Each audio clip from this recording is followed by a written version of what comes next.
My name is Jake Morphonios. I am being directly threatened by friends of James Alefantis and David Brock. I received a legal threat in the mail today from these people, which I'm going to read some of it to you in just a moment. Let me give you a little background here. Over the course of this last week, a number of alarming incidents have taken place that have caused me some concern for my own safety. As you all know, I've been investigating child trafficking operations that have connections to satanic cults that ritually abuse children, sometimes even murder them. We know from prior investigations by the Nebraska legislature and also by FBI Chief Ted Gunderson and many others that these pedophile rings are very real and they are very dangerous. They do work to protect themselves. It's not uncommon for people investigating these groups to end up missing or even dead. As chronicled by John DeCamp in his book right here, The Franklin Cover-Up, during the course of their investigation, 15 different people associated with the government's investigation into the trafficking operations, they all ended up dead, including the investigation committee's chief investigator, a guy named Gary Caradoni.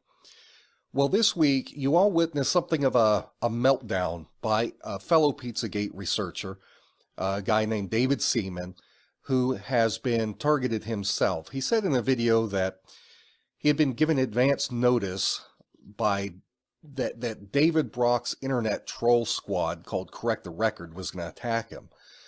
Now, I have to say in full disclosure, I take a lot of what David Seaman says with a grain of salt. My initial thought was that he was just being hyperbolic. But then David Seaman was made the subject of this huge hit piece by the leftist rag BuzzFeed.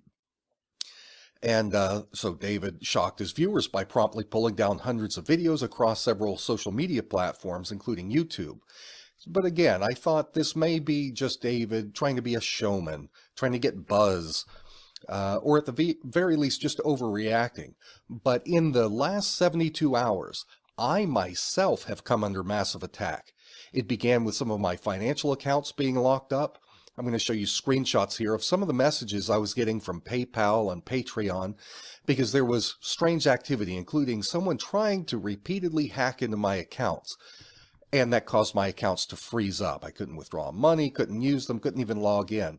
I've had to re-update my security information not once or twice, but over and over again because almost as soon as I update my passwords and security questions, I immediately get hit again and lose access to these accounts. They get frozen by additional hacking attempts.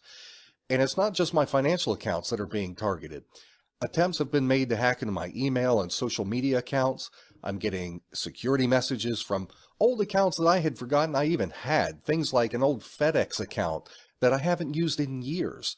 There's only one way that some of these accounts are being found, and that is somebody is paying an aggregate service for access to these old accounts of mine. So they're doing some serious looking into me right now. My longtime viewers know that I typically post my videos in the afternoon, but the last 3 days I have been hit with so many denial of service attacks that I have struggled to get anything uploaded to YouTube or to VidMe. It's been taking hours and hours to get just little 10-minute videos that I put together uploaded because of the limited bandwidth as a result of these DOS attacks. Many of you, and I mean dozens and dozens of you, have been telling me this past week in the comment sections on my videos and in private messages, you keep telling me to be careful, that you're praying for me, for my safety, simply because you know the kind of people that I'm investigating. I thought about adding to this video a bunch of screenshots of a lot of you out there who were expressing your concern for my safety, but I decided against it. Maybe me putting up screenshots of my allies into a video is not the best thing to do right now. But to all of you who have expressed concerns, I want to say thank you. It turns out you've had very good reason to be concerned. On the very day that all of these internet attacks against me started, I noticed something wrong with my car. The engine started sounding like it was starting to run dry, so I stopped and I opened the hood to check the oil. Not only had my oil cap been removed, something that I has never happened before. You have to really crank that thing to get it off. The oil cap had been removed. Every drop of oil was gone. It was completely dry. My antifreeze had been completely drained, so I had no coolant in the system. And a hose had been cut. So I took these photos in the parking lot of AutoZone as I was replacing the oil, the coolant, and getting a new cap. I'm not sure what the hose is that was cut. I think it might be to my air conditioner. This is not the first time I have investigated these pedophile cults. I did an in-depth investigation into them back in early 2016. And through my own investigative efforts, I had tracked down operations that were associated with a child trafficking network based in Hollywood, California. And I didn't know it at the time, but the FBI was apparently secretly investigating some of the same people that were overlapping in this network. Just a few weeks ago, the FBI busted hundreds of people associated with that child porn and sex trafficking operation. And that bust completely validated, in my own mind, that I was on the right track with that investigation, even though I never got the whole thing figured out. And I know that I'm on the right track with my more recent investigations. The fact that I am now being threatened with lawsuits by attorneys representing some very powerful people connected to James Alefantis and the Washington, D.C. elite only proves that I'm on the right track. A few weeks ago, on February 16th, I published a half-hour video that talked about the infamous case of a woman named Laura Silsby. She was arrested by authorities in Haiti back in 2010 after she had been caught, not once but twice, trying to illegally traffic to remove Haitian children out of the country. Despite getting massive help from both Hillary Clinton, who was then Secretary of State, and former President Bill Clinton, she still ended up spending a small amount of time in jail, and she was convicted of illegal child trafficking.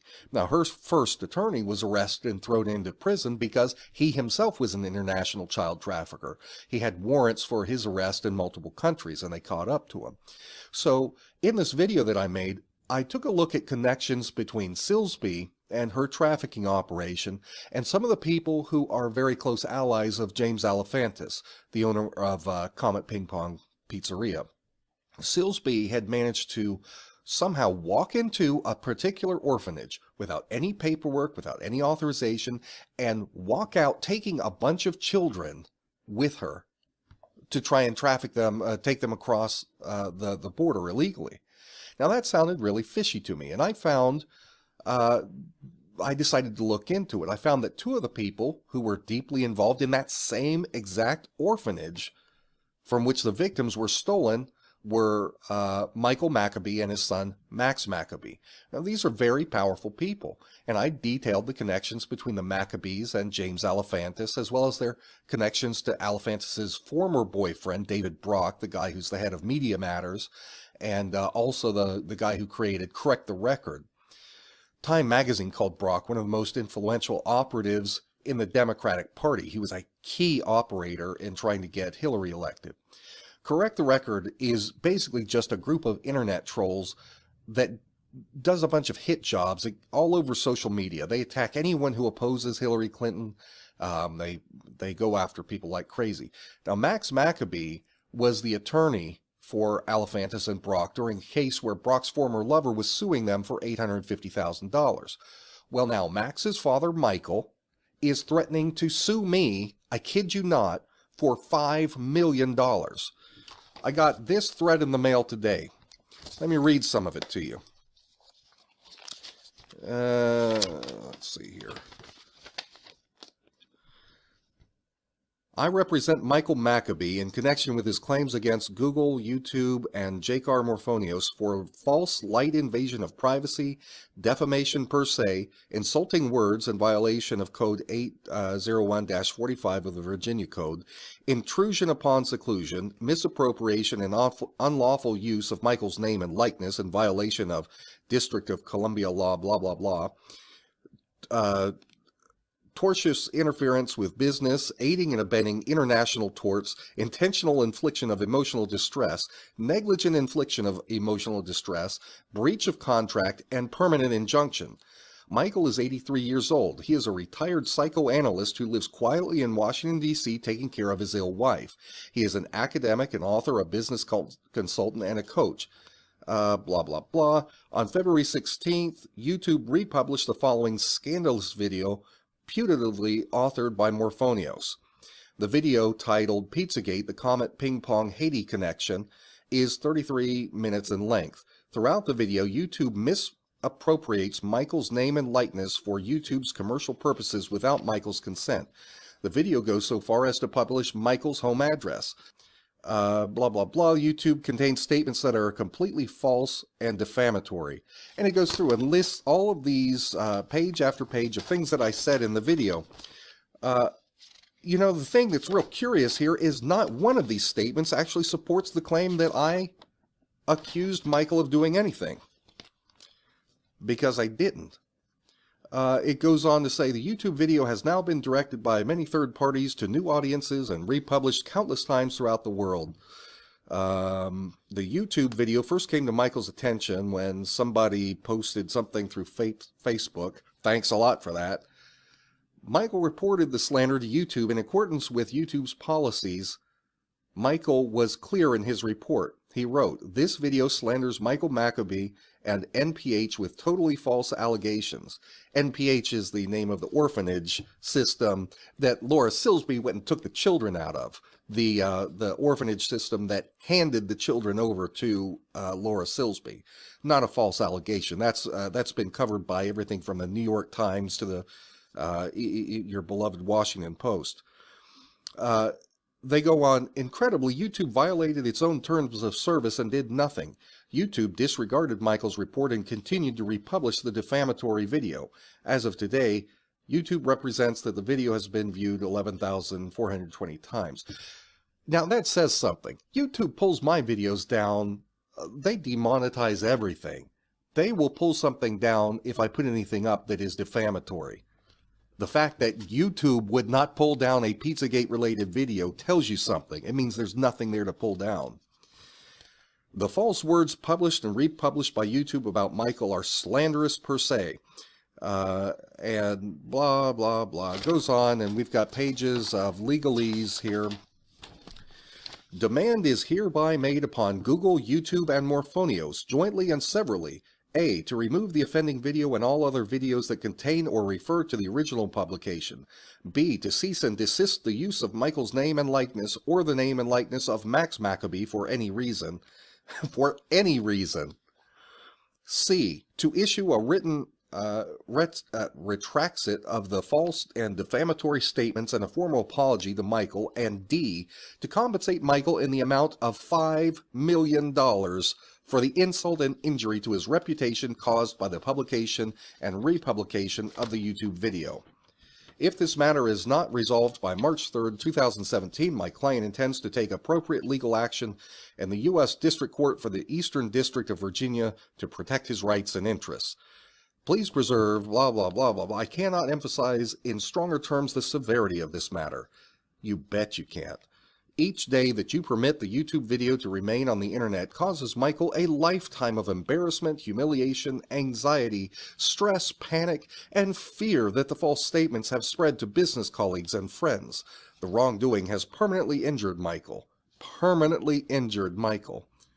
What are we going to find out next? Is he going to sue for spilling some coffee on him because it was too hot for McDonald's? I implore you to remove the video from the internet so the damaged is at least contained. Yours very truly, Stephen S. Biss, attorney at law, C.C. Michael Maccabee. This is absolute rubbish. I don't know who Stephen Biss is yet, but if the accusations, Mr. Biss, that you make against me in this letter are going to be your case, I'm going to mop the floor with this. In that video, I established links between several members of the Maccabee family and Alephantis. But all throughout the video, I was very careful to never accuse the Maccabees of having done a single thing wrong. I never once said that any of them had ever done anything illegal whatsoever. In fact, here are a few quotes from me in that same video. Here's what I said, quote, "We have assembled a lot of different ingredients here, haven't we? As a normal person with my own passions and prejudices, I have certainly formed my own personal opinions about all this. But as a professional investigator, I cannot take the position that all of this material that I've shared in this video is proof of anything. All of it is tenuous. And I'll just note here that I didn't express my personal opinions in the video. I never made any accusations against the Maccabees, Max or Michael. I never even hinted that they had done anything wrong or had anything to do with the Silsbee trafficking. I never accused them of anything because that wasn't the point. All I was doing was showing the connections between people who worked at that orphanage, who happen to be connected to the guy who runs Comet Ping Pong. And I never accused the guy who runs Comet Ping Pong of being involved in the trafficking either. I also said this in the video, quote, I cannot say with any certainty whatsoever that James Alefantis, the Maccabees, the Clintons, or any of the others involved in this investigation are guilty of conspiring together to run some kind of child sex trafficking ring among Washington, D.C.'s inner circle. That's pretty clear. I am not accusing anyone. And they know this. They know that I didn't accuse Maccabee of doing anything wrong. I only said that Michael and Max were helping to run the orphanage from which the children were taken. And that is absolutely true. No ifs, ands, or buts. So if they know that all I did in that video was to establish a link between the Maccabees and James Alefantis, then what's this thread all about? What is this? I didn't commit any act of defamation. You guys think I'm an idiot? I know what defamation is. I know what slander is. I'm a professional. I don't make accusations that I can't back up with evidence. It isn't defamation to state things that are true. Even if you don't like to hear it, it's not defamation. You know what this is? This is intimidation. This is harassment. You are demanding that I apologize. Here are the things you demand. Apologize for my report. Demanding that I never mention Michael's name in any way ever again, and demanding that I pay you $5 million. I'll tell you this, I don't know how YouTube handles this stuff. I don't know that they have the cojones that I do. I would think that it's a lot easier for them to just pull a video down and give the video creator a community standard strike rather than deal with litigation. So, despite YouTube having already apparently denied your takedown request because they reviewed it and didn't see a problem, I'm going to take the video down from YouTube, not because of your demand, but because I don't want the strike against my account if YouTube decides that it just wants to hit me and my channel instead of dealing with litigation. YouTube demonetized the video early on anyway. It's not like I'm earning a single penny from this video. YouTube demonetizes a whole lot of my Pizzagate type stories. So let me tell you what I am and what I am not going to do, Mr. Michael Maccabee. First, I am not going to apologize to you. Second, I'm not going to stop saying your name just because you don't like it. The First Amendment, I don't know if you've ever heard of it, but it actually protects my freedom of speech. And in that same First Amendment, it also protects freedom of the press. So if I want to report on subjects as I have done, there's no problem with it. And so I'm going to continue to do that. And I am not going to stop saying your name. I've mentioned your name in one video. But I'll tell you what, let me just keep looking. Third, I am not going to pay you 1 red cent. Certainly not $5 million. Here's what I am going to do. I'm going to file a countersuit against you. The difference between me and you, Mr. Maccabee, is that you have a lot of money, and I don't have anything. I'm not ashamed of that. So I am not intimidated by your money, sir.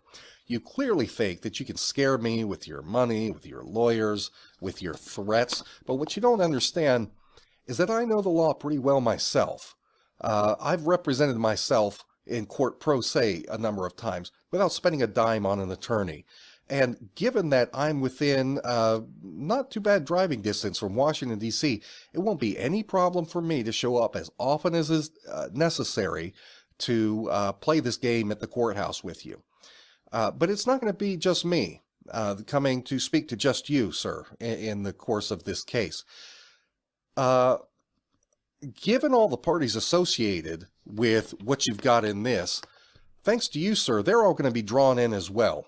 I will depose them. That includes you, your son Max, your daughters Nora and Izette, your associates James Alefantis and David Brock. And I'm also going to subpoena Laura Silsby, who is a big part of this. And I'm going to do it all without having to waste $1 on an attorney.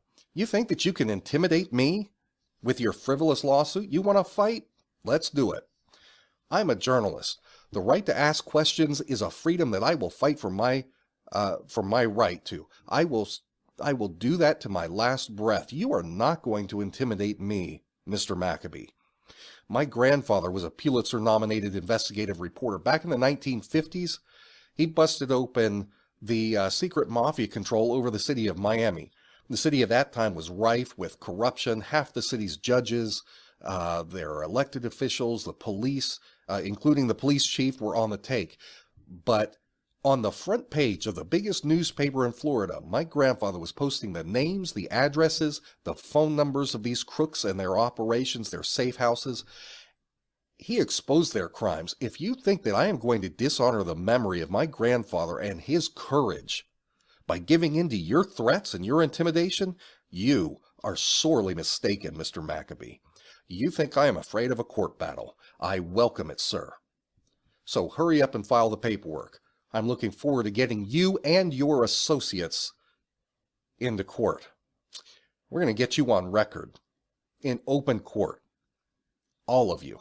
I have not shared this publicly before, but for the sake of my own safety, I'm going to share it now. You can't see that. I've already been talking with the FBI about my findings before I got this. I spent over an hour with an agent just a few days ago, the day that all of these attacks started against me.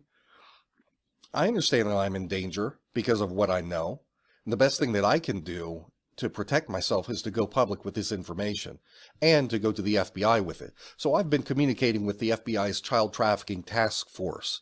If anything happens to me, if I die of an unexpected heart attack, if I'm in some kind of hit and run accident, even if I die of an apparent suicide, the FBI knows where to look. I told them 2 days ago, before getting this, that I had come under assault over the internet and that some strange things were happening to my car. I'm not saying that you are responsible for any of this, but I am saying that if something unexpected happens to me, that the timing of your part in all this is going to look very suspect. And for the rest of you watching out there, share the heck out of this video. Let everyone know the lengths to which these people are going to try and shut us up and shut down innocent citizens who are trying to research this international child trafficking ring and the operations that are linked to Washington, D.C., to the powerful and the elites in Washington. They wouldn't be attacking people like me to shut us up, to intimidate us with lawsuits, unless they thought we were getting somewhere. These are tactics of fear and intimidation. I would be lying if I said that I wasn't a little bit afraid right now. But I know what kind of people these are. I know what they do to children, and if it was my children that were out there suffering, my children who had been kidnapped by a child trafficking ring, I would hope that there would be people out there with the courage to stand up and look into it and try and expose these people and shut those trafficking operations down. So I'm going to keep reporting. You're not going to shut me up.